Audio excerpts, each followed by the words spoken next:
আল্লাহর নবী বলেছিলেন, উসমান যাও, আজকে আমি তোমাকে যেটা বলছি সেটা শুনবে, আমি রাসূল বলছি তোমার অর্থ আল্লাহ কমিয়ে দেবে। হুজুর কি করব আপনি বলুন, আপনি যা বলবেন তাই করব। আল্লাহর নবী বললেন, আজকে তুমি বাড়িতে যাবে, বাড়িতে গিয়ে তোমার বাড়ি, তোমার যত উট আছে সমস্ত উটের ভিতরে সব থেকে বড় উট যেটা, সেই উটটাকে তুমি এক সাইড করবে। সাইড করার পরে তুমি যেটা খাবে, পানি খাও, রুটি খাও, আটা খাও, জব খাও, যাই খাও না কেন, যখনই খাবে উটের পিঠে বসে খাবে। আমি রাসূল বলছি তোমার অর্থবিত্ত আস্তে আস্তে কমা শুরু হয়ে যাবে। কি হবে? কমা শুরু হয়ে যাবে। আমার ভাই জানেরা, আমার আব্বা জানেরা, সাহাবারা রাসূলকে কেমন মেনেছিলেন? নবী যা বলতেন তাই, ডাইনে তো ডাইনে, বামে তো বামে। আর সেই নবী সম্পর্কে আল্লাহ কোরআন নাযিল করে আমাদেরকে জানিয়ে দিয়েছেন, নবীর রেখে আসা আদর্শকে তোমরা মেনে নাও, নবী যেগুলো বলেছেন সেগুলো তোমরা মেনে নাও, নবী যেগুলো বর্জন করেছেন সেগুলোকে বর্জন করো। আমরা এখানেই সবথেকে বড় কষ্ট, দুঃখ, বেদনা এই জায়গায়, নবীর রেখে যাওয়া তরিকাকে আমি আপনি মানতে পারি না। আল্লাহ নবী সাহাবা হযরত উসমান বাড়িতে চলে আসলেন। ও ভাইজানেরা, ও নবী পাকের উম্মাতানিরা, আল্লাহ নবী সাহাবা সেই দিন থেকে আল্লাহ নবীর কথা অনুযায়ী এক গ্লাস পানি পান করার দরকার হলে উটের পিঠের উপরে বসে পানি পান করতেন। জোরে বলুন সুবহানাল্লাহ। আল্লাহ নবী সাহাবা একদিন, দুদিন, 3 দিন, 4 দিন, 5 দিন এমন করে কিছুদিন অতিবাহিত হয়ে গেল। আল্লাহ নবী সাহাবা আবার রাসূলুল্লাহ সাল্লাল্লাহু আলাইহি ওয়াসাল্লামের দরবারে চলে আসলে আল্লাহ নবীকে সালাম জানালেন, আসসালাতু ওয়াসসালামু আলাইকা ইয়া রাসূলুল্লাহ, ইয়া হাবিবাল্লাহ। হুজুর আমি উসমান এসেছি আপনার কাছে। আল্লাহ নবী মিষ্টি হাসতে লাগলেন। বাবা উসমান, বাবা উসমান, কি ব্যাপার, কি ব্যাপার, কি ব্যাপার, আজ আবার কেন আমার কাছে, কি সংবাদ নিয়ে এসেছো বাবা উসমান? আল্লাহ নবী সাহাবা হযরত উসমান বলেছিলেন, ইয়া রাসূলুল্লাহ, ইয়া হাবিবাল্লাহ, ইয়া রাসূলুল্লাহ, ইয়া হাবিবাল্লাহ, কয়েক মাস আগে আমি আপনাকে বলেছিলাম আমার জন্য দোয়া করুন, আল্লাহ যেন আমার অর্থবিত্ত টাকা পয়সা কমিয়ে দেয়। কিন্তু ইয়া রাসূলুল্লাহ, আপনি তো আমাকে উটের পিঠের উপরে বসে খানা খাওয়ার কথা বলেছিলেন। ইয়া রাসূলুল্লাহ, ইয়া হাবিবাল্লাহ, আমি সেই দিন থেকে আপনার কথা শুনে এক গ্লাস পানি পান করার দরকার হলেও উটের পিঠের উপরে বসে খাই। কিন্তু ইয়া রাসূলুল্লাহ, ইয়া হাবিবাল্লাহ, ওই দিন থেকে আমি লক্ষ্য করে দেখি আমার অর্থবিত্ত টাকা পয়সা কমা তো দূরের কথা, আরো আস্তে আস্তে আমার টাকা পয়সা অর্থবিত্ত আরো বাড়তে লেগেছে। জোরে বল, জোরে হবে না? কথা পুরো উল্টো হয়ে গেল না?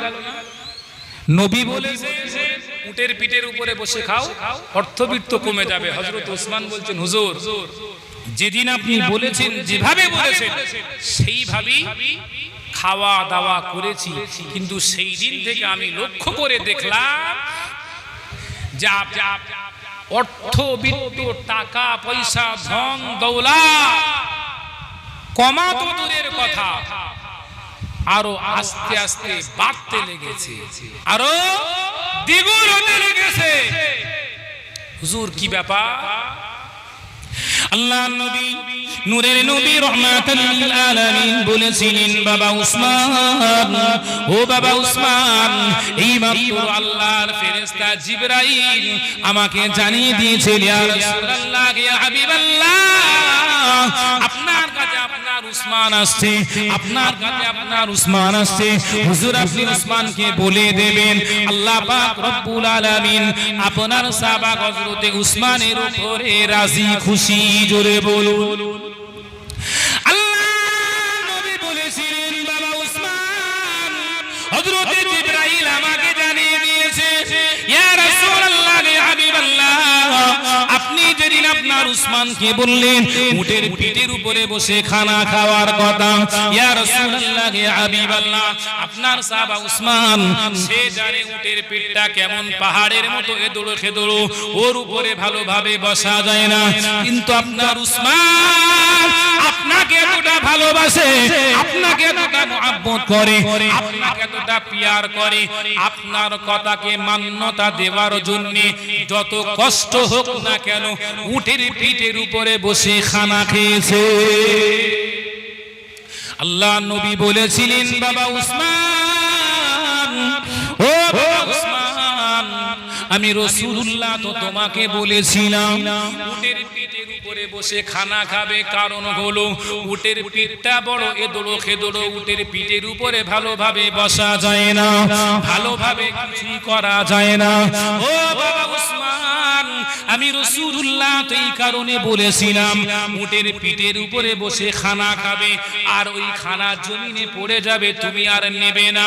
আর যখন তুমি না নেবে আস্তে আস্তে তোমার উপরে আল্লাহর লানত আসা শুরু হবে, আল্লাহর গজব আসা শুরু হবে, তোমার অর্থ বিত্ত টাকা পয়সা আস্তে আস্তে কমতে লেগে যাবে। কিন্তু বাবা উসমান, আমি তো যা শুনলাম জিবরাইল আমাকে জানিয়ে দিয়েছেন। হযরত উসমান বলেছিলেন ইয়া রাসূলুল্লাহ ইয়া হাবিবাল্লাহ, আপনি যেটা বলেছেন এটা সত্য কথা, কিন্তু আমি উটের পিঠের উপরে বসেছি খানা নিয়ে, খানা খেতে খেতে আমার খানার প্লেট থেকে যদি একটা ছিটকিন দানাও জমিনে পড়ে যেত, উটের পিঠের উপর থেকে নেমে ওই খানাটাকে উঠিয়ে নিয়ে পানি দিয়ে ধুয়ে আমি উসমান খেয়ে নিয়ে আমার আল্লাহর শুকরিয়া আদায় করতাম। আল্লাহ নবী বলেছিলেন বাবা উসমান, ও বাবা উসমান, আমি রাসূলুল্লাহ, আল্লাহ জিবরাইল মারফত আমাকে জানিয়ে দিয়েছেন, আল্লাহ ফেরেশতা মারফত আমাকে জানিয়ে দিয়েছেন ইয়া রাসূলুল্লাহ ইয়া হাবিবাল্লাহ, আপনার উসমানকে যদি আল্লাহ কিয়ামত পর্যন্ত আয়ু দেয়, কিয়ামত পর্যন্ত যদি উসমান বেঁচে থাকে, উসমানের এই আল্লাহ শুকরিয়া আদায় করার কারণে উসমানের উপরে আল্লাহ এতটা রাজি খুশি, এতটা রাজি খুশি যে আল্লাহ পাক রব্বুল আলামিন উসমানের উপরে এত রাজি খুশি, উসমানের শুকরিয়ায় আল্লাহ এত রাজি খুশি। হযরত উসমান কি এমন অর্থ দেবে, দুনিয়ার জমিনের আসমান জমিন কুল কায়নাত নদী নালা ক্ষেত খামার সব ভরপুর হয়ে যাবে, কিন্তু উসমানের অর্থ শেষ হবে না। জোরে বলা যাবে না, একটু জোরে হবে না? কিসের কারণ? রাসূলুল্লাহ উসমানকে বলছেন যে ফেরেশতা জিবরাইল আমাকে জানিয়ে দিয়েছেন যে আল্লাহ যদি উসমানের বাঁচিয়ে রেখে দেয়, উসমান যেভাবে আপনাকে সম্মান করে, আপনার আদর্শকে মেনে চলে, আপনার কথাগুলোকে মেনে চলে, এইভাবে উসমান দুনিয়াতে যদি থাকে, আল্লাহ উসমানের উপরে এত রাজি খুশি যে টাকা পয়সা অর্থবিত্ত এত দেবে, দুনিয়াতে জমিন আসমান ভরপুর হয়ে যাবে। উসমানের উপরে যে আল্লাহ কতটা খুশি বোঝানোর জন্য দুনিয়া সব ভরপুর হয়ে যাবে, কিন্তু আল্লাহ উসমানের অর্থ দেওয়া বন্ধ করবেন না। একবার জোরে বলুন সুবহানাল্লাহ। আর আমরা কি মুসলমান? আমরা কি মুসলমান? দরকার শুধু টাকা, দরকার শুধু পয়সা। আজকে টাকার পিছনে ছুটতে গিয়ে বাপের কবরস্থান চলে যাচ্ছে, আজকে টাকার পিছনে ছুটতে গিয়ে আল্লাহর ঘর মসজিদ চলে যাচ্ছে, আজকে টাকার পিছনে দৌড়াতে গিয়ে নামাজ পড়ার ঈদগাহ চলে যাচ্ছে, আজকে টাকার পিছনে দৌড়াতে গিয়ে মাদ্রাসার জায়গাগুলো চলে যাচ্ছে। ঠিক না বেটি? আমি বলি এই হাসিয়ায় এসেছি আজকে রে। হাসিয়ার মানুষকে যদি জিজ্ঞাসা করা হয় মসজিদ বানিয়েছেন, হাসিয়ার মানুষ বলবে হুজুর কম বেশি 50 লক্ষ টাকা খরচ। এসে বললাম টাইলসটা খুব সুন্দর দেখাচ্ছে, দেওয়ালটা, বলছে আমরা কয়েকদিন দায়িত্ব নিয়ে 5.5 লক্ষ টাকা খরচ করেছি। কত? 5.5। সুন্দর টাইলস কিসের জন্য? না নামাজ পড়ার জন্য। আচ্ছা, হাসিয়া গ্রামে কি 15-20 জন মানুষ বাস করে? কথা বলেন। 15-20 জন বাস করে, আর বাদ বাকি সব গরু ছাগল। সবই তো মানুষ। মসজিদ বানিয়েছেন 50 লক্ষ টাকা খরচ করে, কিসের জন্য? আল্লাহকে ভালোবেসেছেন, কারণ কোরআনকে বিশ্বাস করেছেন যে আল্লাহ কোরআনে বলেছেন ইয়া আইয়ুহাল্লাযীনা আমানু রুকউ, হে ঈমানদারেরা আমি আল্লাহ আমার জন্য রুকু করো, ওয়াসজুদু আমার জন্য সিজদা করো। তো রুকু সিজদা করার জন্য মসজিদ বানিয়েছেন 50 লক্ষ টাকা খরচ, ঠিক না বেটি? কিন্তু সেই মসজিদে রুকু সিজদা করার মানুষের বড়ই অভাব দেখা দিয়েছে, ঠিক না বেটি? জি, আল্লাহ পাক রব্বুল আলামিন আমাকে আপনাকে দুনিয়ার জগতে পাঠিয়েছেন। আমি প্রথমে বলেছি যে আল্লাহ মানব জাতিকে শ্রেষ্ঠ করেছেন, দ্বিতীয় বলেছি শ্রেষ্ঠর ভিতরে শ্রেষ্ঠ আমরা যারা ইসলাম ধর্ম মেনে চলি আমাদেরকে আল্লাহ করেছেন। তৃতীয় নম্বরে হলো আল্লাহ পাক রব্বুল আলামিন আমাকে আপনাকে পৃথিবীর শ্রেষ্ঠ নবী আমাকে আপনাকে উপহার দিয়েছেন, যে নবীর উম্মত হওয়ার জন্য অন্য অন্য নবী রাসূলরাও কেঁদেছিল, কিন্তু কপাল পোড়া আমরা সেই নবীর আদর্শকে নিতে পারলাম না, সেই আল্লাহর দ্বীনকে দ্বীনের মতো নিতে পারলাম না। আজকে আমার আপনার সমাজে সব কিছু হয় নবীর আদর্শ ব্যতীত। নামাজ, রোজা, হজ, যাকাত এগুলো তো আল্লাহর হুকুম। মুসলমান হতে গেলে প্রথম শর্ত হলো কলেমা পড়তে হবে, লা ইলাহা ইল্লাল্লাহু মুহাম্মাদুর রাসূলুল্লাহ। এই কলেমা কি পাওয়ার, এই কলেমা কি মর্যাদা! আল্লাহর নবীর কাছে একজন আসলেন, ইয়া রাসূলুল্লাহ আমি ইহুদি, আমি ঈমানের কলেমা পড়ে মুসলমান হতে চাই। আল্লাহর নবী তাকে মুসলমান বানালেন। নবী বললেন, আয় আমার সাহাবা, এই কলেমার কত পাওয়ার তুমি জানো? এই কলেমা যে তুমি পড়লে, লা ইলাহা ইল্লাল্লাহু মুহাম্মাদুর রাসূলুল্লাহ, এই কলেমা পড়ার বদৌলতে আল্লাহ পাক তোমার বিগত জীবনের সমস্ত গুনাহগুলোকে maaf করে দিয়েছেন। জোরে বলুন সুবহানাল্লাহ। তুমি জিন্দেগিতে জিনা করেছো, জিন্দেগিতে চুরি করেছো, জিন্দেগিতে রাহাজানি করেছো, জিন্দেগিতে মদ পান করেছো, যা কিছু করেছো, এতদিন ইহুদি ছিলে, আল্লাহ তোমার উপরে অসন্তুষ্ট ছিল। এই কলেমার পাওয়ার কি তুমি জানো? এই যে তুমি আমার হাতে হাত দিয়ে কলেমা লা ইলাহা ইল্লাল্লাহু মুহাম্মাদুর রাসূলুল্লাহ পড়ে নিলে, আল্লাহ তোমার উপরে রাজি খুশি হয়ে তোমার বিগত জীবনের গুনাহগুলোকে maaf করে দিয়েছেন। জোরে বলুন সুবহানাল্লাহ। কলেমার পাওয়ার আছে না নাই? কিন্তু আমাদের কাছে না, আমাদের কাছে নাই। না থাকার কারণ আজকের দুনিয়ার দিকে লক্ষ্য করুন, আজকে দুনিয়ার দিকে লক্ষ্য করুন। আমার নবীর একটা কথাও মিথ্যা নয়। নবী বলেছেন, মানুষ যখন, মুসলমান যখন কোরআনের কাছ থেকে দূরে সরে যাবে, মুসলমান যখন ইসলাম থেকে দূরে সরে যাবে, মুসলমান যখন আমার রাসূলের আদর্শ থেকে দূরে সরে যাবে, আল্লাহ তখন সেই মুসলমানকে ফেরানোর জন্য, জায়গায় আনার জন্য জালেম বাদশা পাঠাবে। আজকের আমার আপনার জন্য নরেন্দ্র দামোদর মোদী জালেম বাদশা না ভালো বাদশা? হ্যাঁ, আমাদের লজ্জা করা দরকার, আমাদের একটু ভাবা দরকার। আজ মসজিদ চলে যাবে, মাদ্রাসা চলে যাবে, ঈদগাহ চলে যাবে, আপনি আমি মরে যাব, মারা যাব, মরার পরে যে জায়গাটায় আমাদের এই লাশটা দাফন করা হবে সে জায়গাটাও চলে যাচ্ছে। এর কারণ আমরা ইসলামকে শুধু মৌখিক জবানে মেনেছি, মানার মতো মানিনি। আমি অনেক চিন্তা ভাবনা করে দেখেছি এই ইসলামটা আমরা যে আমাদের মতো করে মানি, এর নাম্বার 1 কারণ হলো নবী সাহাবাদের সঙ্গে আমাদের কোনো তুলনা নেই। আর না থাকার কারণ হলো নবী সাহাবারা এই কলেমা লা ইলাহা ইল্লাল্লাহু মুহাম্মাদুর রাসূলুল্লাহ অনেক কষ্ট করে পেয়েছিল, ঠিক না বেঠি? এই কলেমা পাওয়ার জন্য, ইসলাম পাওয়ার জন্য, রাসূল পাওয়ার জন্য তাদের জীবনের রক্ত পর্যন্ত দিয়েছিল এই ইসলামের জন্য, রাসূলের জন্য। কেউ কেউ এমন হাজারো সাহাবা নজির আছে যে কলেমা পড়ার কারণে বাপ তাড়িয়ে দিয়েছে, মা তাড়িয়ে দিয়েছে, তার উপরে রাত জুলুম করা হয়েছে, এরপরেও কলেমা তেনারা ছাড়েননি। যার কারণে তারা এক একজন আল্লাহর নবীর খাঁটি সাহাবা, আল্লাহর জান্নাতি সাহাবা বলে আল্লাহ ঘোষণা দিয়েছিলেন। জোরে বলুন। আর সেই কলেমা আমরা পেয়েছি কেমন? মায়ের পেট থেকে ভূমিষ্ঠ হলাম, ভূমিষ্ঠ হওয়ার পরে একটু আজানের দরকার, ঠিক না বেটি? আজান দেওয়ার দরকার, ডান কানে আজান আর বাম কানে ইকামত। আর আমাদের এলাকায় তো ডিসি মুয়াজ্জিন আর ৬০০০ ৮০০০ টাকার ইমাম সাহেব আছে, ডেকে আনলাম, হুজুর একটু আজান দিয়ে দেন। হ্যাঁ, আজান দিয়ে দিলে হুজুর ব্যাস হয়ে গেল মুসলমান। তারপর থেকে আস্তে আস্তে বড় হতে লাগলো, যা ইচ্ছা তাই করে বেড়াচ্ছে। একবারের পরেও আমি আপনি বাপ হয়েছি, মা হয়েছি, দাদা হয়েছি, নানা হয়েছি, নানি হয়েছি, অথচ একবারের পরেও তাদেরকে বারণ করি না, তাদেরকে বুঝাই না, তাদেরকে সঠিক জায়গায় নিয়ে আসি না। আমার ভাই ও বাবাজিরা, আমার আব্বা জানেরা, আমার নওজোয়ান তরুণ বন্ধুরা, আর কবে সোজা হবে?